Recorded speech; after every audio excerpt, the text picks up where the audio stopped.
Hello everyone. हम पिछली दो क्लास से नियो क्लासिकल के ऊपर पढ़ते आ रहे हैं। नियो क्लासिकल के ऊपर कुछ एक क्वेश्चंस देखने से शुरू किया था। वहाँ जो मेजर कंसेप्ट्स हैं उनको भी समझा अपन ने। पॉलिटिकल सिनेरियो क्या था उसे भी देखा। पॉलिटिकल सिनेरियो जब समझते हैं तो सोशल अपने आप बनता चला जाता है। तो एक एक चीज को वैसे करके देखा हमने। सरफेस लेवल से नियो क्लासिकल को समझने की कोशिश करी थी, जितना एग्जाम के हिसाब से जरूरी है उस उन चीजों को हमने देखा था। मेरे हिस्से का काम चल रहा है, मेरे हिस्से की मेहनत जारी है, आपके हिस्से की आप कर ही रहे होंगे। परीक्षा के हिसाब से देखिए, आपको ये चीज थोड़ी सी पहले बता दूं, जितने भी एग्जाम हैं अपने यहाँ पे जो पैटर्न चल रहा है, आप किसी भी ग्रेड से उठा के देखिए और चाहे यूपीएससी तक का एग्जाम ले लीजिए, मोटा मोटी आपके पढ़ने का तरीका है उसमें लगभग 20% के आसपास कंसेप्ट होते होंगे, बाकी रटने वाली चीजें हुआ करती। चीजें आपको रटनी भी है। अगर आपके पास फैक्ट है तो आप समझ आपके ऊपर उन कंसेप्ट की आप करते चले जाएंगे। तो इन चीजों का आपको ध्यान रखना है थोड़ा सा। अब पीछे की क्लास में अपन ने पढ़ा क्या था उसके बारे में थोड़ा सा एक बार देख ले। देखिए, अपन नियो क्लासिकल के ऊपर बात कर रहे थे और नियो क्लासिकल के ऊपर अपन ने ये चीजें समझी थी कि जो एपिसेंटर था नियो क्लासिकल एज का, वो फ्रांस से जुड़ा हुआ था। हर चीज को फ्रांस से जोड़ के देखा जा रहा था। या फिर सबसे पहला ही पॉइंट देखा जाए न्यू क्लासिकल का, तो इसकी इस पर्टिकुलर एज का टाइम पीरियड क्या था। तो टाइम पीरियड हमने देखा था 1660 से लेके 1798, ये हमने देखा था। इसके अंदर अलग अलग तरीके के फिर इसकी सब हेडिंग या दूसरे जो मोनार्क है उनके नाम पे एजेस को आगे डिवाइड कर दिया। ये बड़ा अम्ब्रेला टर्म था। हमने इसमें रेस्टोरेशन देखा था, हमने इसमें ऑगस्टिन देखा था, हमने इसमें एज ऑफ सेंसिबिलिटी या एज ट्रांजिशनल एज है या एज ऑफ जॉनसन जिसे कहते हैं वो देखा था। हाँ, ये मोटा मोटी चीजें समझी थी। फिर इसका एपिसेंटर था। कौन लोग, कहाँ के लोग नियो क्लासिकल को इंस्पायर कर रहे, क्लासिकल चीजें, क्लासिकल लोग इंस्पायर कर रहे थे जो पुराने वक्त लिख के गए थे। मगर ये क्लासिसिज्म की इनडायरेक्ट अप्रोच कौन सी दुनिया से, कौन से देश से आ रही थी? फ्रांस से। राजा खुद फ्रांस भाग के गए थे, फ्रांस का टेस्ट लेके आए थे। तीसरी चीज, यहां न्यू काइंड ऑफ राइटिंग आपको दिख रही है। उसमें अपन कॉमेडी ऑफ मैनर्स पढ़ रहे थे, कॉमेडी ऑफ मैनर्स को समझ रहे थे। इसके साथ साथ और डीप में देखें, ऐसा जुड़ा हुआ क्वेश्चन अभी आया नहीं, laughing comedy, sentimental comedy, heroic drama, couplet, इन सब के बारे में भी अपन ने बात करी थी।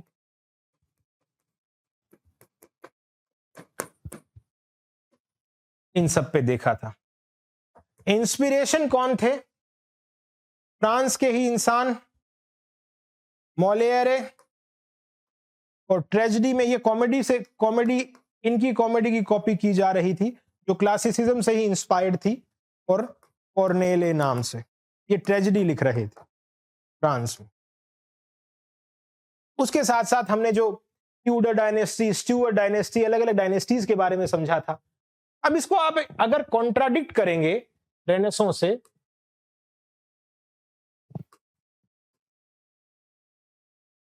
तो देखिए ये रेनेसों से कॉन्ट्राडिक्शन साफ साफ कहां दिखेगा। रेनेसों हालांकि अभी हमने पढ़ा नहीं है, ऐसे कोई सवाल आए नहीं। जब रेनेसों के कुछ एक क्वेश्चन आएंगे तो उनके ऊपर बात करेंगे। यहां रेनेसों का जो सेंटर था मेन, वो इटली था। यहां जो न्यू काइंड ऑफ राइटिंग रेनेसों में थी वो लिरिक पोइट्री थी और ड्रामा था। यहां रेनेसों ह्यूमनिस्ट जो थे, जो लोग, जैसे अपने पास अपन स्पेंसर को पढ़ रहे थे, अपन शेक्सपियर को पढ़ रहे थे, अपन क्रिस्टोफर मार्लो को पढ़ रहे थे। इटालियन इन्फ्लुएंस भी थे, बकाशियो था, पेट्रार्क था, ये लोग इंस्पायर कर रहे थे इस लिरिक पोइट्री, इन सबको। ये अभी एज आई नहीं है, तो आएगी तब पढ़ेंगे। हमने मोटा मोटी नियो क्लासिकल वाली बात है। इस एज में रीजन बहुत इंपॉर्टेंट था। रैशनैलिटी और रीजन के बगैर कोई भी चीज नहीं चल रही थी, क्योंकि ये रेनेसों के अगेंस्ट जा रहे थे। रेनेसों में लिरिक पोइट्री क्या थी? इमोशन के ऊपर बेस्ड थी, मगर यहां ये कविता के कहन के जो भी उस्ताद थे वो रीजन की तरफ जा रहे हैं। रीजन हमने बात करी थी, चार्ल्स II खुद चाह रहे थे कि रीजन 1920 हुआ तो उनकी सत्ता को भी खतरा है, और राइटर भी ये मान रहे थे हम कहीं ना कहीं हमें करना क्या पड़ेगा, बैलेंस रखना पड़ेगा। बैलेंस नहीं रखेंगे तो मोनार्की, कहीं पार्लियामेंट, कहीं डेमोक्रेट्स, इनके बीच में, विग टोरीज के बीच में टसल रहेगा और सोसाइटी अनस्टेबिलिटी या डिसहार्मनी की तरफ बढ़ेगी। ये इतनी बातें हम पिछली क्लासेस में करके आ चुके हैं। एक खास बात और देखें इस एज में, तो वो ये थी रीजन और रैशनैलिटी के साथ साथ यहां रेनेसो का जो भी कॉन्ट्राडिक्शन हो रहा है, फ्रांस का टेस्ट आ रहा है। अब आज अपन जो पढ़ेंगे, जो खास बात आने वाली है, हमारे पास सेंसिबिलिटी से जुड़े हुए सवाल भी आएंगे, नॉवेल से जुड़े हुए सवाल भी आएंगे। उन सबको एक एक करके अपन आज समझने की, आज की क्लास में जो अलग सा हिस्सा न्यू क्लासिकल का एक बच जाता है, जो तीसरा पार्ट है, इसके ऊपर देखेंगे, एज ऑफ ट्रांजिशन के बारे में बात करेंगे, जिससे 1920 पूरा न्यू क्लासिकल का खाका आपके लिए तैयार हो जाएगा और पढ़ते वक्त आपको ज्यादा समस्या नहीं आएगी। यही अपना मोटो भी है क्लास का। अभी अपन अब क्वेश्चंस की तरफ चलते हैं आगे।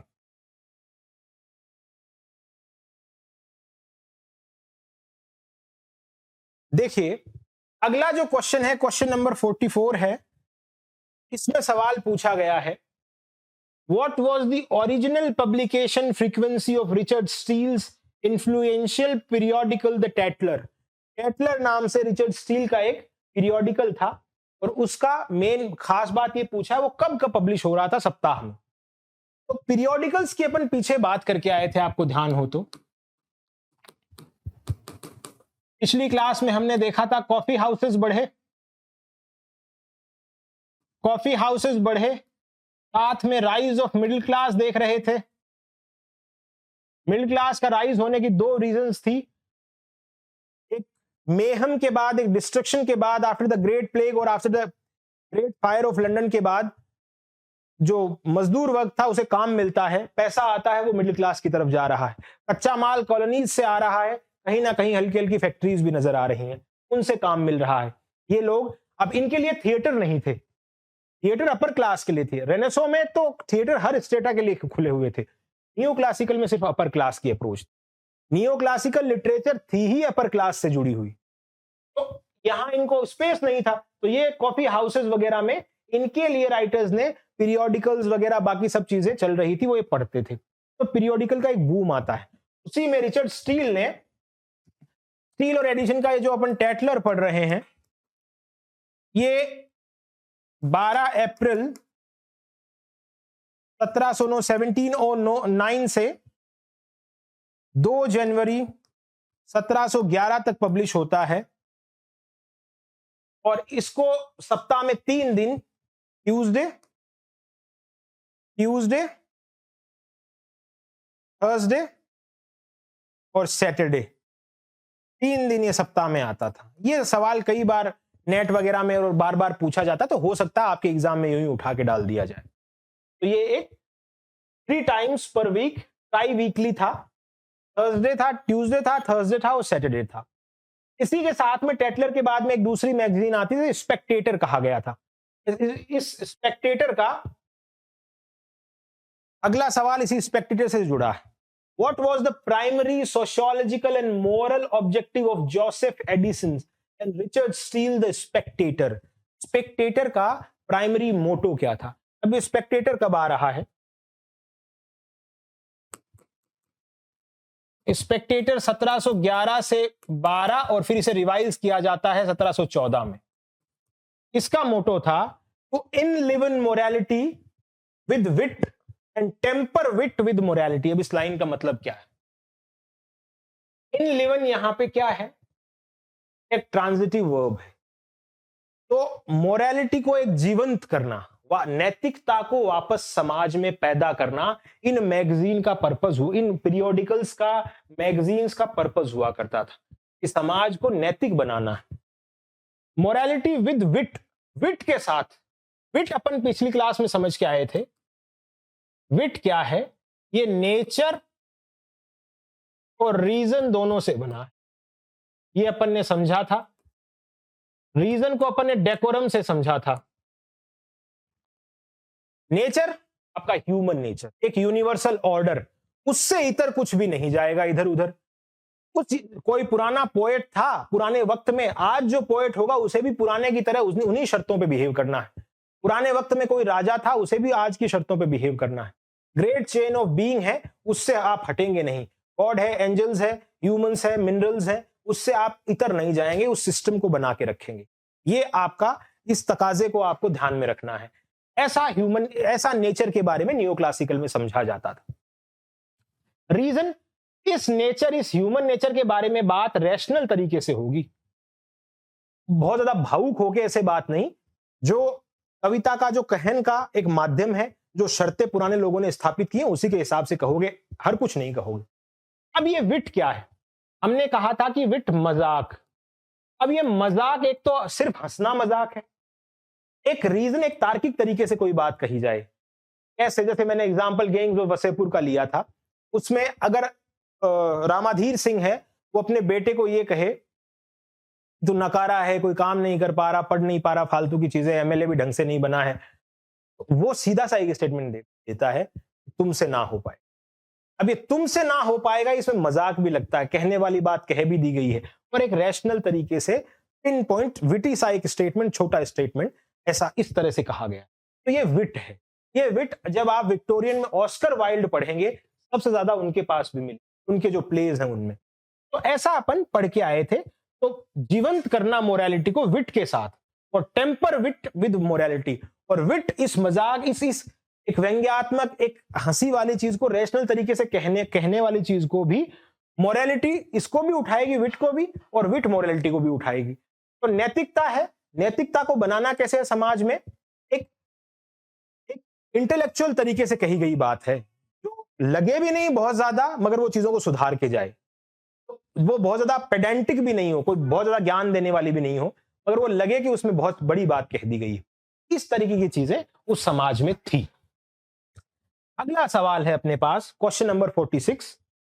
Because of his prolific output and development of narrative realism in works like Moll Flanders, Daniel Defoe is often called. अब ये नॉवेल के बारे में पूछा गया सवाल। 18th सेंचुरी में सबसे बड़ा जो अपन को राइटिंग का एक अलग से एक जॉनरा दिख रहा है, वो है आर्ट ऑफ नॉवेल, या फिर राइज ऑफ नॉवेल। भी नॉवेल क्या है, इसको थोड़ा सा समझते हैं, उसके बाद ये सवाल आपको ऐसे ही बनते चले जाएंगे। देखिए, वर्ड है अपने पास नॉवेल। अब पुरानी चीजें भी अपन जैसे देख के आए हैं, दूसरे जगह लिरिक पोइट्री देखा है, एपिक के बारे में बीच में चर्चाएं आती रहती हैं।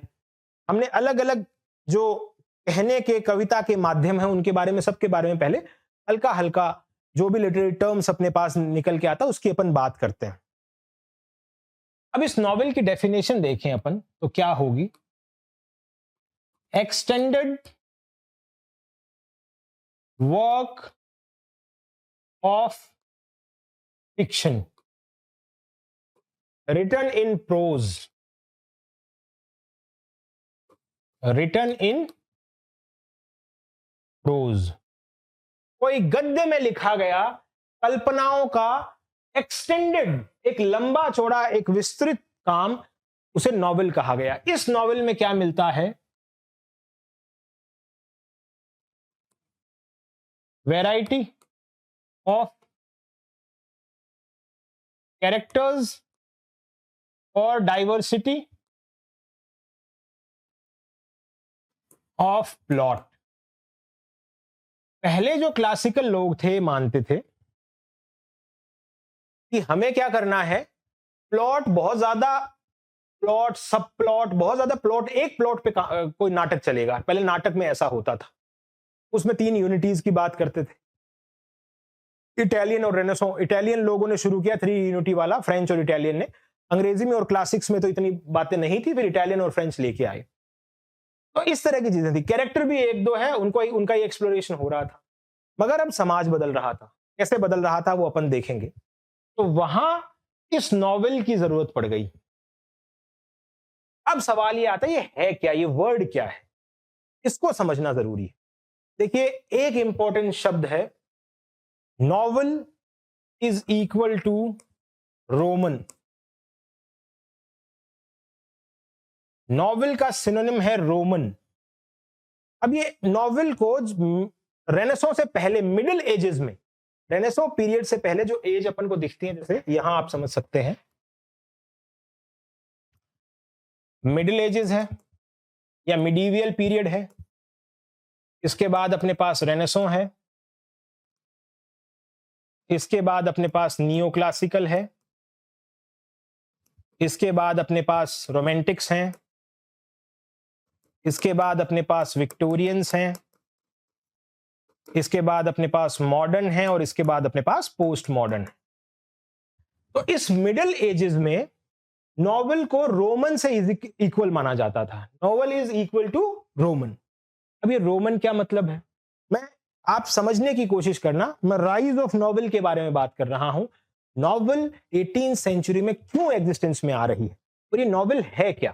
तो ये तो ऊपर ऊपर अपन ने 19-20 रटने वाली डेफिनेशन देख ली। Extended work of fiction written in prose, diversity, variety of plot, diversity of plot, variety of characters, ये सब चीजें बातें देख ली। समझने वाली बात यहां ये है, रोमन से मतलब है रोमांस लैंग्वेज। रोमांस लैंग्वेज कौन सी थी, रोमांस लैंग्वेज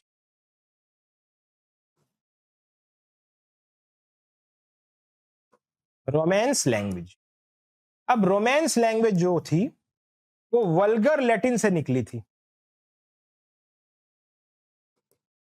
जैसे स्पेनिश है, जैसे पोर्चुगीज है,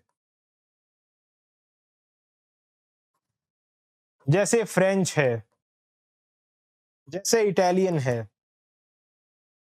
ये वल्गर लैटिन से निकलने का क्या मतलब है यहां,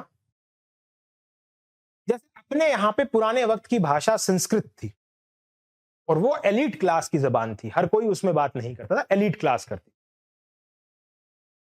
रोमन सिविलाइजेशन की भाषा लैटिन थी और एलीट क्लास उसमें बात करता था।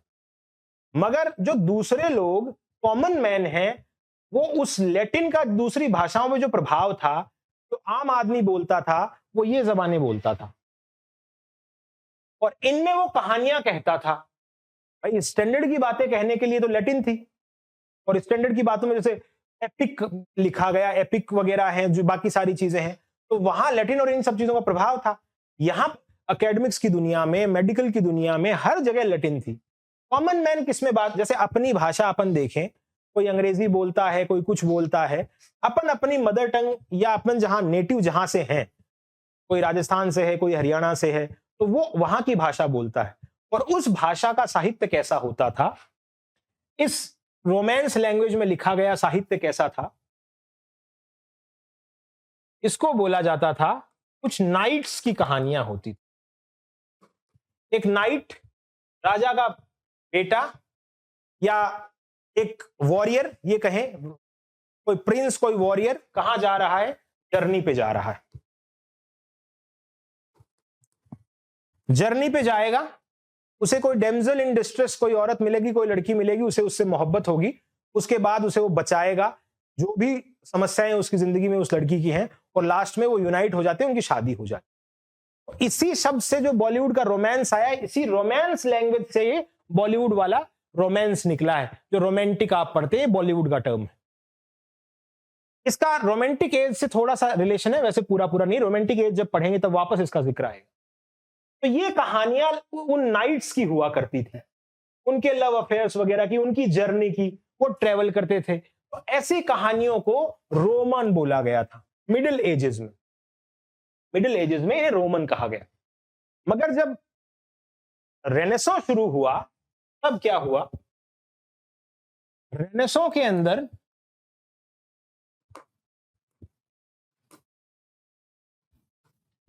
इन कहानियों के उल्टा कुछ कहानियां लिखनी शुरू हुई। उन्हें लगा ये प्यार व्यार सब बकवास चीजें, रेनेसो में तो अपन रिवाइव कर रहे हैं हमारे पुराने कल्चर, रोमन सिविलाइजेशन जो खत्म होने के कगार पे है, हम उसे रिवाइव कर रहे हैं।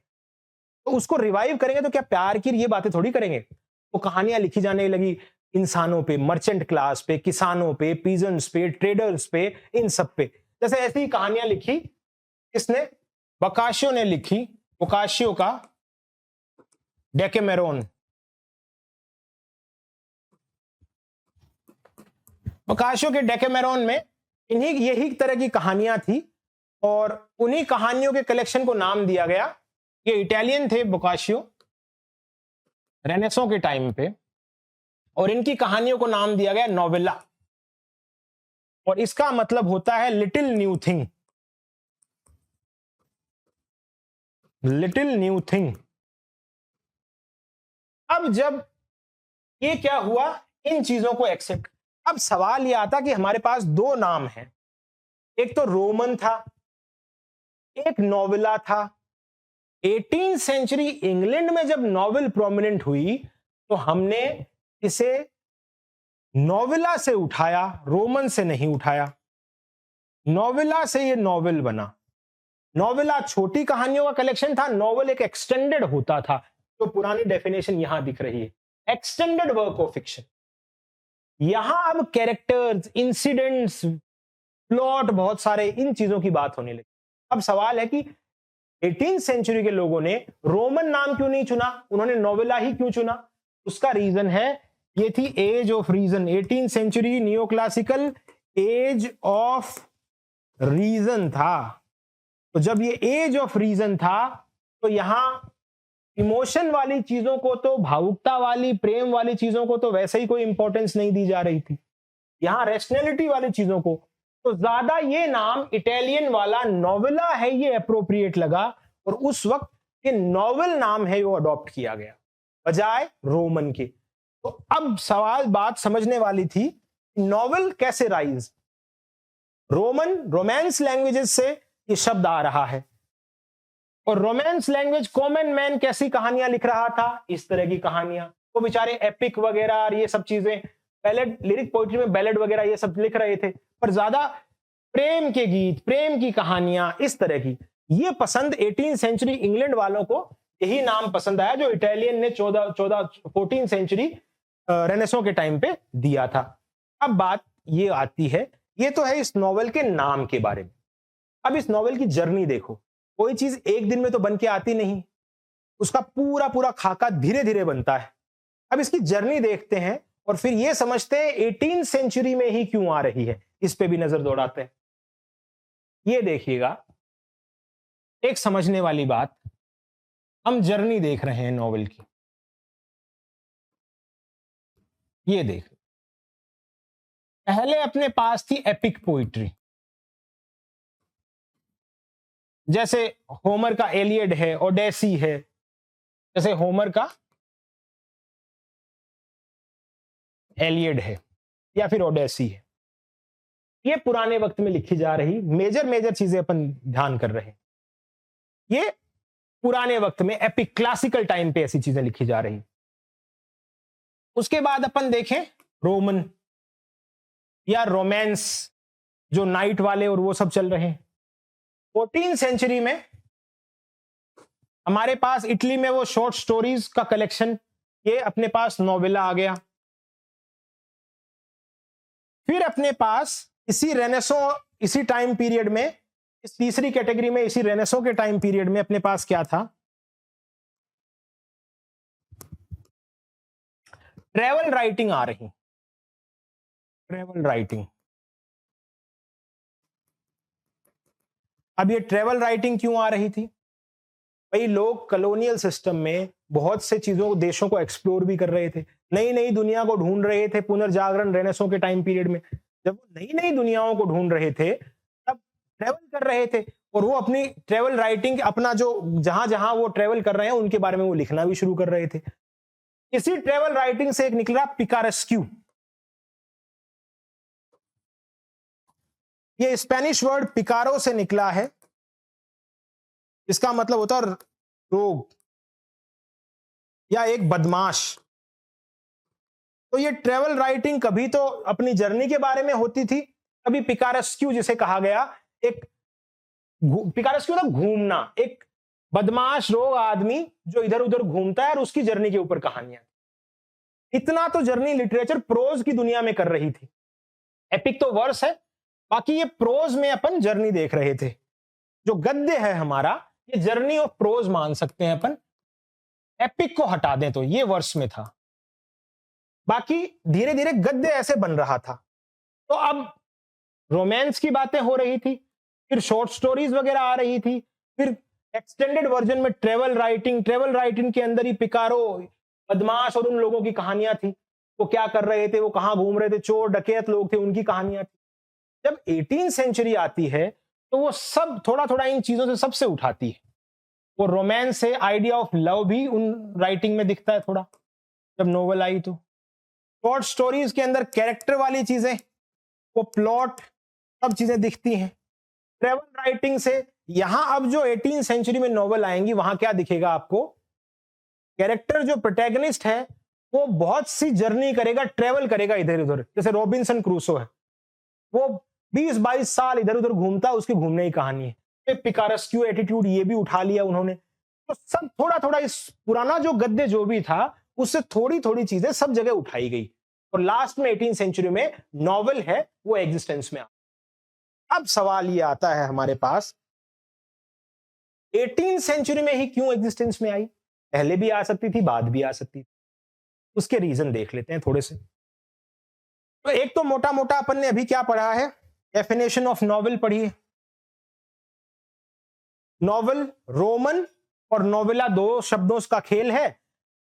एज ऑफ रीजन में इंग्लैंड में प्रोमिनेंट हुई तो उन्होंने नॉवल नाम उठाया, रोमांस वाला ये एटीट्यूड, ये वाली चीज नहीं उठाई। आगे हमने रेनेसो के अंदर समझा नॉवल और नोवेले वाली चीज, फिर जर्नी देखी प्रोज की, ये तो एपिक है तो वर्ष में है, बाकी ये प्रोज ऐसे चलता आ रहा था। छोटी कहानियां थी, रोमांस थे, नोवेला थी, ट्रेवल राइटिंग, पिकारेस्क्यू बदमाशों डकैतों की कहानियां थी। ट्रेवल, जैसे ट्रेवल राइटिंग में आप पढ़ते होंगे, नैश का ट्रेवल राइटिंग बहुत फेमस है। थॉमस नैश की राइटिंग से कई बार क्वेश्चन आते हैं। तो ये चीजें, ये प्रोज की दुनिया में ऐसे ऐसे डेवलप हो रही। जैसे नैश का वर्क है journey of an unfortunate traveller. अब देखिएगा आगे, यहां अपन ने नॉवल और उनकी मोटा मोटी बात, अब क्यों 18 सेंचुरी में आ रही है ये सवाल है। इस सवाल को समझते, 18 सेंचुरी का मतलब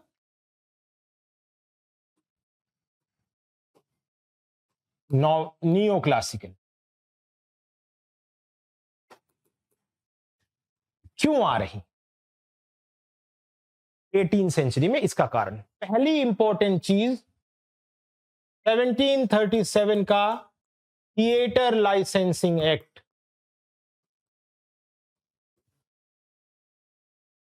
लाइसेंसिंग एक्ट, थिएटर पे कंट्रोल कर लिया गया 1737 में टोटली। इससे पहले 1698 में भी थिएटर पे कंट्रोल हुआ था। जर्मी कॉर्लियल ने एक पैम्फलेट लिखी थी कि प्रोफेननेस और ऑब्सनिटी की जो थिएटर में बातें चल रही हैं, थिएटर में वल्गैरिटी ज्यादा है और सरकारों को भी इससे खतरा लग रहा था, तो 1737 में थिएटर पे बैन लगता है। एक एक्ट आता है कि क्या कैसा परफॉर्म किया जा सकता है, सेंसरशिप बैठती है। तो बताओ, जो नाटक लिख रहे थे वो लोग किस तरफ आएंगे? प्रोज की दुनिया में आएंगे। तो जब वो प्रोज की तरफ आएंगे तो उनके पास अब क्या बचा है प्रोज की दुनिया में?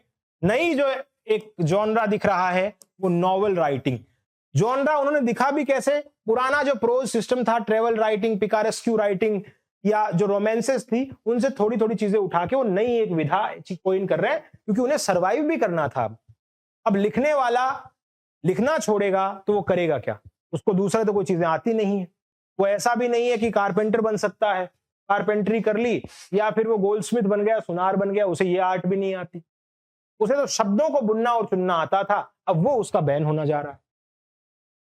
तो एक चीज तो है। दूसरी बात क्या? मार्केट। मार्केट कैसा था उस वक्त में? लिखने वाला तभी लिखेगा जब उसके पास दो पैसे बनेंगे। मार्केट में मिडिल क्लास बढ़ रही थी।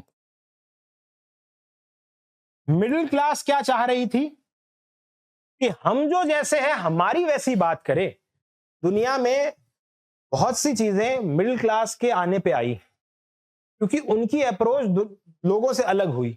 वो ना तो अपर स्टेटा से ना लोअर स्टेटा से बिलोंग करते हैं, ना उन्हें पूरी तरह आप लिटरेचर से बाहर कर सकते हो, ना अपर क्लास की तरह उन्हें कोई ऐसे लेजर के साधन हैं जिनसे लेजर टाइम बिताने के जिससे वो खुश हो सके। तो उनके लिए साहित्य बड़ी चीज बनी थी उस वक्त।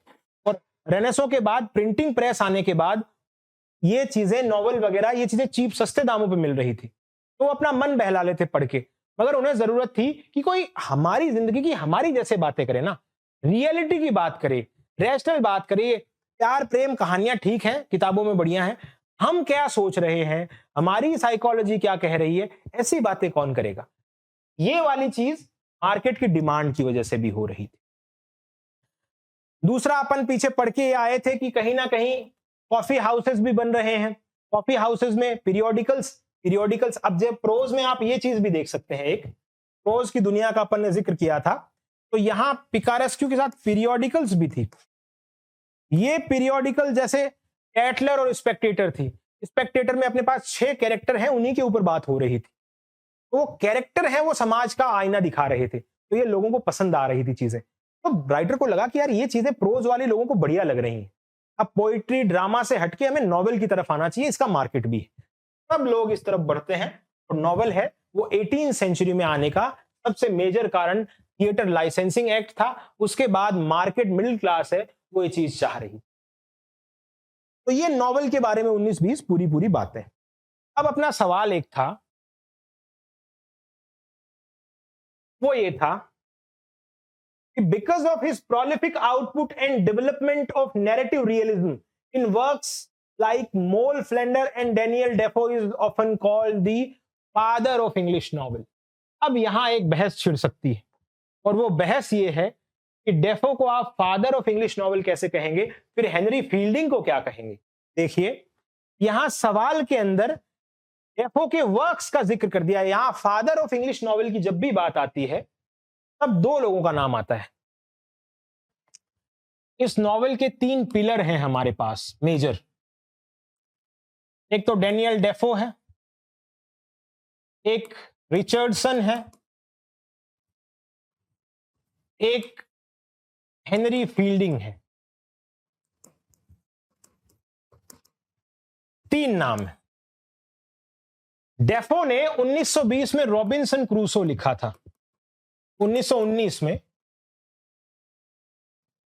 सॉरी 1719 में। अब 1719 में रॉबिन्सन क्रूसो लिखा, तो इस इंसान ने शुरू करी नॉवल की कहीं ना कहीं। एक novel as a genre establish शुरू होना हुआ डेफो से। हेनरी फील्डिंग के ऊपर वॉल्टर स्कॉट ने बोला,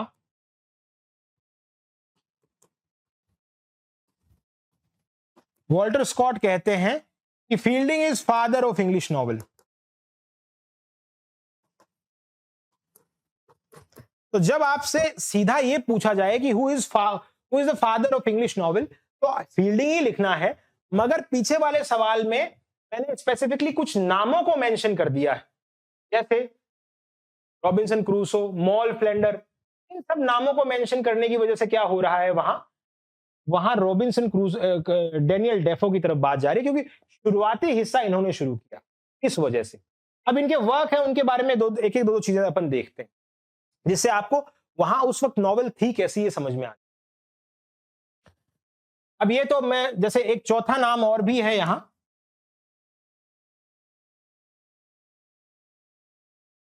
लॉरेंस स्टर्न। लॉरेंस स्टर्न ने लिखा था ट्रिस्ट्राम शैंडी।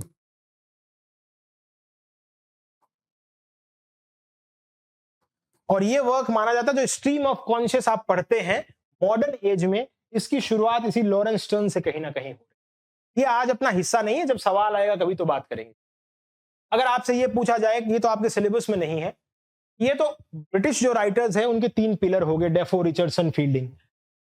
अगर हमें ये पूछा जाए कि इंडियन राइटिंग इन इंग्लिश में 3 पिलर कौन है, आर के नारायण है सबसे बड़ा नाम, राजा राव है, मुल्कराज आनंद है। ये 3 नाम इंडियन राइटिंग इन इंग्लिश के पिलर हैं, 3 मेजर पिलर जिन्होंने एस्टेब्लिश किया नॉवल राइटिंग को, इंडियन राइटिंग इंग्लिश। ये अपन ब्रिटिश की अभी बात कर रहे थे। अच्छा, डेफो ने रॉबिन्सन क्रूसो लिखा, एक इन्होंने मॉल फ्लेंडर भी लिखा। अब रॉबिन्सन क्रूसो की क्या कहानी? एक इंसान है जो जर्नी पे है, समंदर की जर्नी पे वो लगभग 18-20 साल बाहर रह रहा है। कभी वो क्या कर रहा है, कभी वो उसकी शिपरैक के ड्यूरिंग, अगर उसका जहाज है वो डूबता डूबता बच रहा है, तब वो उससे बाहर निकलने की जद्दोजहद में है। कभी वो शिकार की जद्दोजहद में, कभी वो वहां के किसी बासिंदे को देखता है तो उसको गुलाम बनाने की जद्दोजहद में। तो वो कुछ ना कुछ एक्सप्लोर कर रहा है बाहर की दुनिया से, वो अपने नेटिव प्लेस से भटक चुका है। तो वो पिकारेस्क्यू, घुमक्कड़, घूमने वाली चीजें, वो सब चीजें, ये एलिमेंट इन नॉवल में दिख रहा है। पिकारेस्क्यू मतलब घूमना फिरना, इधर उधर जाना, ट्रेवल राइटिंग वाली चीज, तो वो इस नॉवल में दिख रही है। और रॉबिन्सन क्रूसो की, ये डेनियल डेफो की नॉवेल्स को बोला जाता है novels of incident, novels of incidents. ये इंसिडेंट किस बारे में थे? Novels of incident. इसमें कैरेक्टर से ज्यादा पढ़ने वाला हमेशा इस फिराक में रहता है कि आगे क्या होने वाला है, आगे क्या होने वाला है। पहले शिपरैक हुई, फिर गुलाम बनाया जा रहा है किसी को, फिर वो खेती करना शुरू कर रहा है, फिर वो किसी चीज की चोरी करने की कोशिश कर रहा है। तो अलग अलग इंसिडेंट आ रहे हैं डेनियल डेफो की नॉवल में, इसलिए इन्हें नॉवेल्स ऑफ इंसिडेंट कह दिया। दूसरा नाम रिचर्डसन का, जैसे इन्होंने एक वर्क लिखा पामेला, वर्च्यू रिवॉर्डेड, 1740 में लिखा है वर्क। ये इंसान कैरेक्टर्स की बात करेगा, साइकोलॉजी की बात करेगा। एक इंसान है, उसके अंदर दिमाग में क्या चल रहा है उस कैरेक्टर की। अब बताओ कितनी खास बात है यहां। हर एक चीज पहले जैसे इमोशन वगैरह पे थी, तो इस न्यू क्लासिकल एज में रैशनैलिटी कैसी है, जो इंसान के साथ हो रहा है। तो पहला रियलिज्म की पहली शुरुआत इन्हीं नॉवेल से मानी जाती है। रियलिज्म वैसे विक्टोरियन एज में दिखेगा अपन को, मगर कहीं ना कहीं इनकी शुरुआत इन्हीं नॉवेल से हो चुकी है। तो ये चीज है। हेनरी फील्डिंग क्या है, इनकी नॉवेल को बोला जाता है कॉमिक एपिक इन प्रोज। और वॉल्टर स्कॉट ने इन्हें फादर इसलिए कहा था क्योंकि पुराने जो लोग लिख रहे थे उनके पास इतना ज्यादा खास सिस्टमेटिक नहीं थे। इनके प्लॉट फील्डिंग के, इनका जो सेंटेंसेस थे वो बिल्कुल एक्यूरेटली डिफाइंड चीजें थी, जैसा प्लॉट होना चाहिए, जैसा कैरेक्टर एक्सप्लोर किया गया था, वो फील्डिंग से पहले कोई दूसरा नहीं किया था। तो इन्हें फादर ऑफ इंग्लिश नॉवेल बोल दिया जाता है। कॉमिक एपिक इन प्रोज बोलते हैं। एक बात यहां एपिस्टलरी नाम से और आती है इसी नॉवेल में, एपिस्टोलरी। एपिस्टल का मतलब होता है लेटर। जैसे आपने एक वर्क पढ़ा होगा एपिसल टू आर्बुथनॉट नाम से, अलेक्जेंडर पोप का, तो वहां एपिसल का मतलब होता है लेटर से। ये नॉवेल जो रिचर्डसन नॉवेल लिख रहे थे, यहां आपको एपिस्टलरी नॉवेल्स, नॉवेल का जो प्लॉट चल रहा है वो खत में चल रहा है। एक कैरेक्टर किसी दूसरे को खत भेज रहा है, फिर दूसरा उसको खत भेज रहा है। तो लेटर्स में जो प्लॉट चले उसे एपिस्टलरी नॉवेल बोला जाता है। वो भी इसी वक्त नियो क्लासिकल में आपको देखने को मिल रही है। तो ये मोटा मोटी नॉवेल्स के बारे में बातें थी। आगे नॉवेल है इसका गोल्डन पीरियड। नॉवेल का आप कब देखोगे? गोल्डन पीरियड, वो नॉवेल का गोल्डन पीरियड, ये तो राइज ऑफ नॉवेल, यहां एस्टेब्लिश हुई है ये चीज। ये विक्टोरियन इंग्लैंड में देखोगे आप, जब चार्ल्स डिकिंस, थैकरे, ये सब लोग लिखते हुए मिलेंगे, तब ये गोल्डन पीरियड होगा, विक्टोरियन एज। वो इसके बाद, रोमांटिक के बाद जो एज आएगी वो विक्टोरियन एज होगी, उसमें गोल्डन पीरियड। तो अभी हमने नॉवेल की हिस्ट्री समझी, क्योंकि हमारे पास एक नॉवेल से सवाल आया था, तो उसको अपन ने देखा। अब देखिएगा, father of the English novel, वो इसलिए क्योंकि मैंने स्पेसिफिकली वर्क को मेंशन कर दिया। अगर वर्क मेंशन नहीं करता यहां, तो हेनरी फील्डिंग जवाब होता। The foundational adventure novel Robinson Crusoe was first presented to the public in which year? कौन से ईयर में रॉबिन्सन क्रूसो ये नॉवेल आ रही है? ये 1719 में आ रही। इसकी बात अपन करके आ चुके। The literary significance of Samuel Richardson's work lies primarily in pioneering development of। Samuel Richardson के वर्क हैं, उनका मेजर चीज उनमें क्या दिखती है? मैंने कहा साइकोलॉजिकल रियलिज्म। ये साइकोलॉजी यहां आपको नजर आ रही है रॉबिन्सन क्रूसो के वर्क्स में। यही साइकोलॉजिकल रियलिज्म बाद में आपको विक्टोरियन पीरियड में दिखेगा। हल्का सा। और मॉडर्न एज में तो साइकोलॉजिकल रियलिज्म पूरा भरा पड़ा है। आप वर्जीनिया वुल्फ की नॉवल पढ़ते हैं, बाकी पढ़ते हैं, जेम्स जॉयस भी पढ़ते हैं, वहां ये साइकोलॉजिकल रियलिज्म खूब भर के दिखता है। तो ये चीजें तो कहीं ना कहीं कोई शुरुआत है नॉवेल्स की जो मॉडर्न में या विक्टोरियन में आएंगी, वो यहां से हो चुकी है। इसलिए इस चीज को मैंने थोड़ा खोल के समझाने की। आगे देखते हैं। In what specific literary format is Richardson's debut novel Pamela और virtue rewarded is composed? Pamela virtue rewarded है वो कौन से फॉर्मेट में कैसे लिखी गई है? तो मैंने पीछे बताया एपिस्टलरी, यानी कि सीरीज ऑफ लेटर, पूरा प्लॉट लेटर्स पे टिका है। एक कैरेक्टर दूसरे को भेज रहा है, दूसरा तीसरे को भेज रहा है, और वो उन्हीं कैरेक्टर का डिस्क्रिप्शन से अपन प्लॉट या उस कैरेक्टर की साइकोलॉजी वगैरह समझते जा रहे हैं। ये इसके बारे में चर्चा थी। Henry fielding, who disagreed with the morality and tone of Pamela, launched a satirical attack on Richardson work through which parody? Richardson ने फील्डिंग ने क्या किया? रिचर्डसन की पामेला से खुश नहीं हुए। उन्हें लगा कि बहुत ज्यादा प्रीचिंग है, पेडेंटिक है, मॉरलिस्टिक ज्यादा है।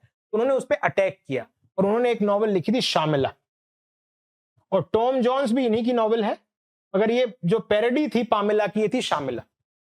ये भी एक इंपॉर्टेंट वर्क था। अगला चीज है, the final phase of neo classical era dominated by the intellectual presence of doctor Samuel Johnson is also frequently referred to as the, मैंने कहा एज ऑफ सेंसिबिलिटी को ही अपन एज ऑफ जॉनसन कहते हैं या वाइस वर्सा। तो जो लास्ट अपन पढ़ रहे थे, रेस्टोरेशन एज, ऑगस्टन एज, फिर एज ऑफ सेंसिबिलिटी, या इसे ट्रांजिशनल एज भी कहते हैं, वो भी अपन देखेंगे, और या फिर एज ऑफ जॉनसन भी कहते हैं, जो तीसरा हिस्सा, तीसरी कैटेगरी है जो अपन पीछे पढ़ के आए। तो यहां अपने पास 51 क्वेश्चंस अपन ने डील कर लिए हैं। यहां अब अपन क्या करेंगे आज की क्लास में, अब अपन थोड़ा रोमांटिक एज की तरफ बढ़ना शुरू करते हैं इस ट्रांजिशनल एज के जरिए। कैसे?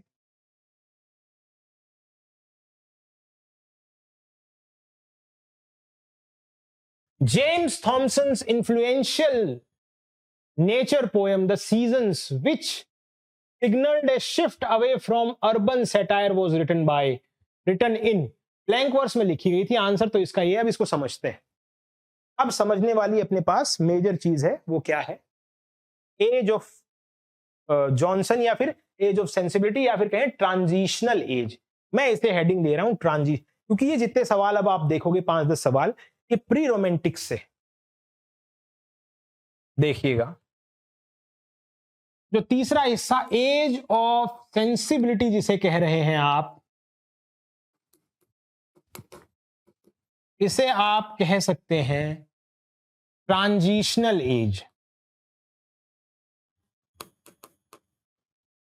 एज या फिर pre romantic as. Pre romantic as. अब इस एज में क्या था? टाइम पीरियड अपन देख चुके हैं 1745 से 1798 तक। क्या था? अब ये ट्रांजिशनल एज क्या है? यानी कि अब दुनिया एक हिस्से से, इस नियो क्लासिकल से रोमांटिक्स की तरफ बढ़ रही है, और यहां बीच में जो एज है वो प्री रोमांटिक है। इस एज की क्या खास बात, इसको अब थोड़ा समझने की कोशिश करते हैं। बाकी के जो सवाल है वो इसी के ऊपर टिके हैं। अब आपको इसका बैकग्राउंड अगर समझ में आता है तो चीजें आसान रहेंगी थोड़ी सी। इसके बैकग्राउंड में चीजें कुछ यूं चलती हैं। पहले अपन इसे 3 तरीके से देखेंगे। सोशल सिनेरियो,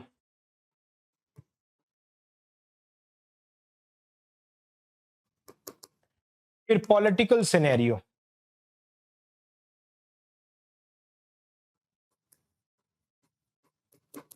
फिर लास्ट में फिलोसोफर्स का क्या अप्रोच था। क्योंकि सोशल सिनेरियो में जब कुछ होता है, उस चीज को इंस्टिगेट करने के लिए, बढ़ाने के लिए कुछ राइटर्स हैं, कुछ लोग हैं जो अपना काम करते हैं, और वो क्या है, वो उस चीज को एक उत्प्रेरक का काम करते हैं, एक पैराडाइम शिफ्ट करने के लिए। तो नियो क्लासिकल से लेके यहां बीच में जो प्री रोमांटिक है और इसके बाद अपने पास रोमांटिक देखने को मिलेगा। तो प्री रोमांटिक एज क्यों आई, इस रीजन नियो क्लासिकल रीजन से लोग क्यों थक गए थे, ये समझते। सेंसिबिलिटी, आप समझिए, ये नियो क्लासिकल था, ये प्री रोमांटिक है। यहां रीजन इंपॉर्टेंट था, यहां अपर क्लास थी, उसी का बात हो रही थी।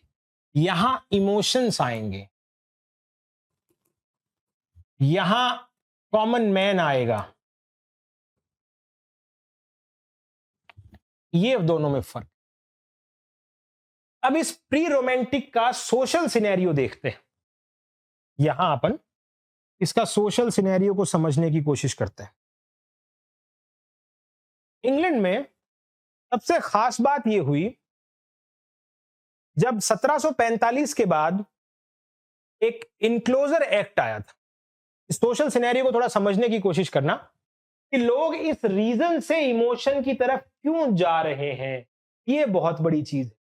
और यही चीज अब इस तर्क, तार्किकता और रैशनैलिटी रीजन से बढ़ के हमें इमोशंस, कॉमन मैन की तरफ लेके जाएगी।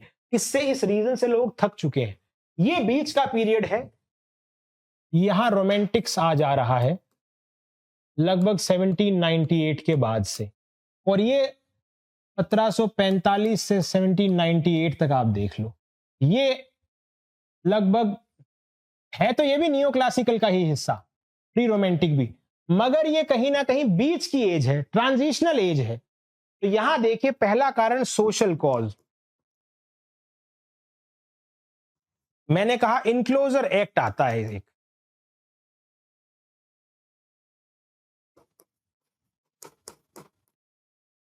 पहले क्या होता था इंग्लैंड में, जब तक कच्चा माल बाहर से नहीं आ रहा था तब तक कोई समस्याएं नहीं थी।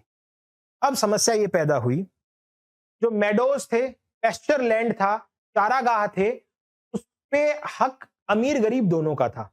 गरीब अपनी गायें छोड़ देते थे, वो चराते थे, खुश रह रहे थे। अब दिक्कत क्या हुई, इनक्लोजर एक्ट आने के बाद वो जमीनें जो चारागाह वगैरह पड़े थे उस पे हक गवर्नमेंट ने कहा कि खेती बड़े लेवल पे करिए, तो अमीरों को सौंप दी गई। उससे प्रोडक्शन बढ़िया होगा, देश की इकोनॉमी बढ़ेगी। अब जो गरीब है वो कहां जाए, अब जो गरीब है, जो पुअर हैं, वो कहां जाएंगे। जो कॉलोनियलिज्म से पैसा आया था, जैसे इंडिया का कच्चा माल आ रहा था, उसे शहरों में फैक्ट्रियां लगी थी, ये गरीब लोग शहरों में काम करने जा रहे हैं, सिटीज में। अब ये शहरों में चले गए, इनके मकान, इनके घर पीछे सारे के सारे पड़े रहे, वो खंडहर हो रहे हैं। इस दुनिया में रीजन टिक पाएगा, तार्किकता टिक पाएगी, ये इंसान तो अपने घर को याद करेगा। इसीलिए गोल्डस्मिथ ने एक कविता लिखी थी, डेजर्टेड विलेज,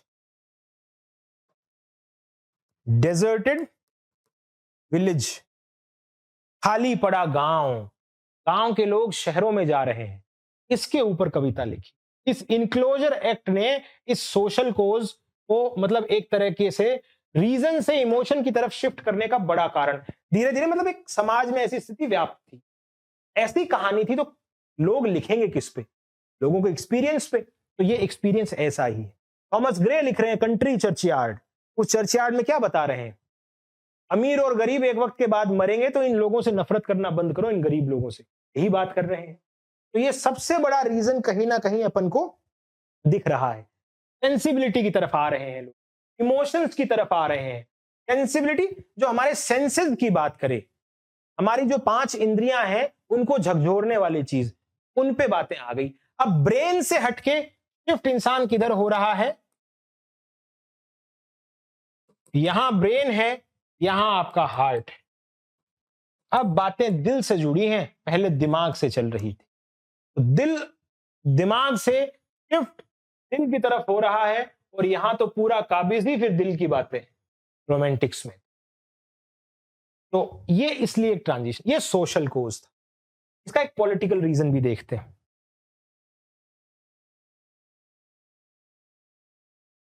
पॉलिटिकल रीजन क्या था?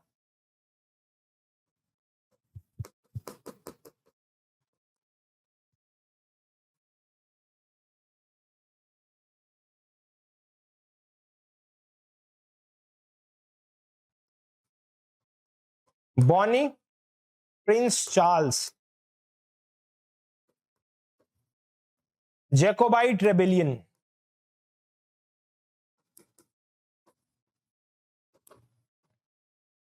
हम पीछे पढ़ा था 1600 पिछली क्लास में 1688 में ग्लोरियस रेवोल्यूशन। तो जेम्स द सेकंड है वो भाग के फ्रांस चला गया और वहां स्टुअर्ट डायनेस्टी खत्म हो गई। उसके बाद हेनोवरियन डायनेस्टी आती है। तो जब स्टुअर्ट डायनेस्टी खत्म हो गई है तो एक उनका कोई पीछे रिश्तेदार बचा है, बॉनी प्रिंस चार्ल्स। ये कहता है मैं वापस स्टुअर्ट डायनेस्टी की शुरुआत करूंगा। वो वापस आता है, लड़ाई लड़ता है, इसकी हार होती है। तो पुरानी वैल्यूज जो गरीब लोग चाह रहे थे वो अपने राजा को हारता देख क्या कर रहे हैं, वापस मेलनकली अवसाद में जा रहे हैं। मेलनकली अवसाद को हासिल हो रहे हैं।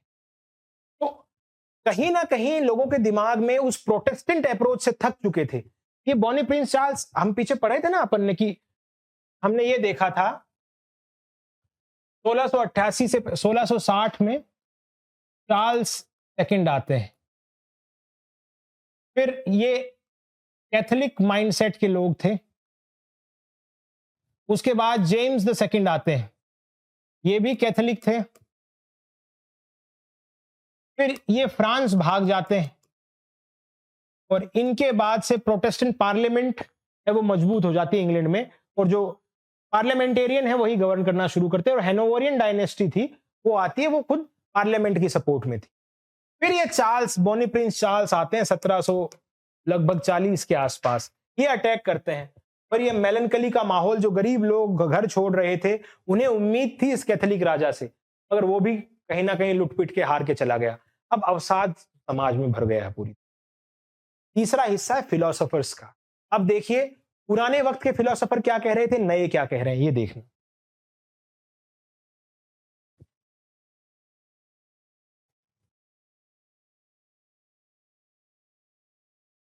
ये चीज हमें समझा के जाएगी कि फिलोसोफर्स ने भी कैसे। अब देखिए पुराना जो फिलोसॉफिकल ट्रेंड है, पुराना जो फिलोसॉफिकल आइडियाज है वो किस तरह यहां काम कर रहे हैं। जॉन लॉक क्या बात कर रहे थे?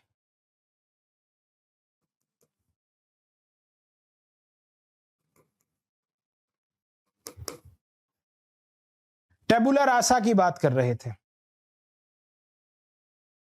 कि इंसान है, चीजों को देख के समझता है, रैशनल बीइंग है, देखेगा करेगा वही सच्चाई और कोई सच्चाई नहीं। इनके काउंटर में अप्रोच आती है। यहां डेविड ह्यूम आते हैं। डेविड ह्यूम क्या कहते हैं? ट्रीटाइज ऑन ह्यूमन नेचर में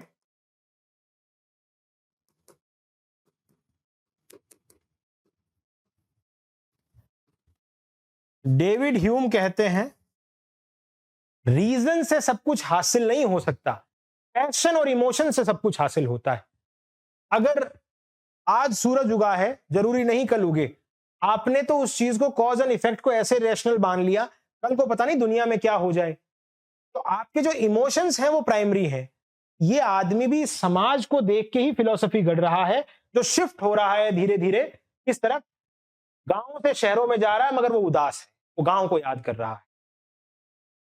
somewhere they are dejected because they have left their villages. अब उनके साथ समस्या आ रही है। तो ये कहता है इमोशन जरूरी है। डेविड ह्यूम इमोशन पे बात कर रहा है।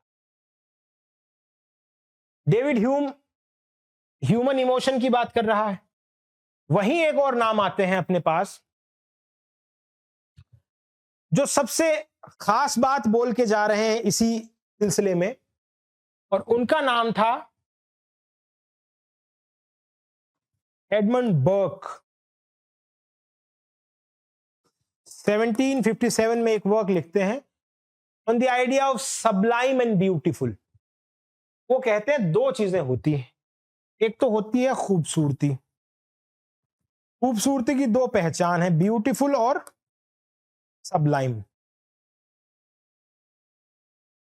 ब्यूटीफुल, आपने फूल देखा, आपने रंग देखे, आपने इंद्रधनुष देखा, रेनबो देखा तो आपको वो खूबसूरत लगा। तो आपकी सेंसेस ने अभी इसी खूबसूरती का अंदाजा है। आपने टाइगर देखा, आपने कब्रिस्तान देखे, आपने डोम्स देखे, आपने मेहराबे देखी, आपने गुंबद देखे, वो भी खूबसूरत है, मगर वो ऑ पैदा करते हैं, वो टेरर पैदा कर रहे हैं, वो भी अपनी एक खूबसूरती। तो बताओ जो रीजन कहां था? रैशनैलिटी तो इसी ब्यूटी में टिकी थी।